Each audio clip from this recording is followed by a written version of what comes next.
If I'm still the one they need, if I'm still the one who could solve this, still the one they need, then the thing my body just told me could not be entirely true. Sherman sat at the kitchen table, his laptop open in the early morning quiet. His chest still carried the ache of the second heart attack. The medical mandate to step down echoing in his ears. But the moment the email arrived from the former partner, his hands were already typing. His breathing grew shallow, his mind immediately cataloguing the logistics, the phone calls, and the strategy. He was not managing a business. He was managing his own panic. Terrified of what the silence would mean if you closed the lid. What happens in that half second when you discover that absolutely nobody needs or wants your help to fix anything today? I immediately manufacture a project just to feel useful. Or I feel a sudden drop as if I have ceased to exist. Or I offer unsolicited advice to avoid sitting in the quiet.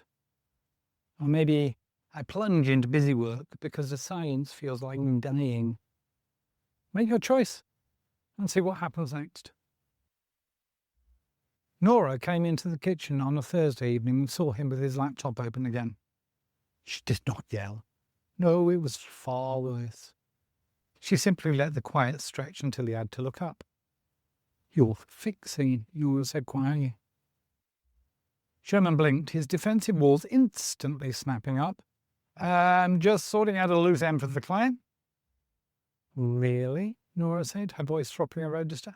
Or are you figuring out how to prove you still matter? They didn't ask you for a lifeline, Sherman. You did. And right now, your entire nervous system is preparing to go to war to stay relevant because you're terrified of who you are without it. Sherman closed his mouth. He was about to launch into a fully fledged justification, and he let it die in his throat. Because underneath the executive facade, he recognized the exact, exhausting truth of it. He wasn't fighting for the project. He was fighting for his identity. You know exactly what Sherman's panic feels like, and you already know the exhaustion that follows it. When your worth is tied to your usefulness, an empty calendar is not a reward for a long career, it's a survival threat. When that threat hits home, you do what you've always done. You perform, you fix, you manage, and you make yourself indispensable. You solve the crisis and you fall asleep feeling inexplicably empty and hollow. Beneath the track record, the experience, and the confidence, there's a quiet, exhausting story running the machinery of your life. It's the root fear of irrelevance. It's the lie that says, if I'm no longer useful, I'm no longer enough.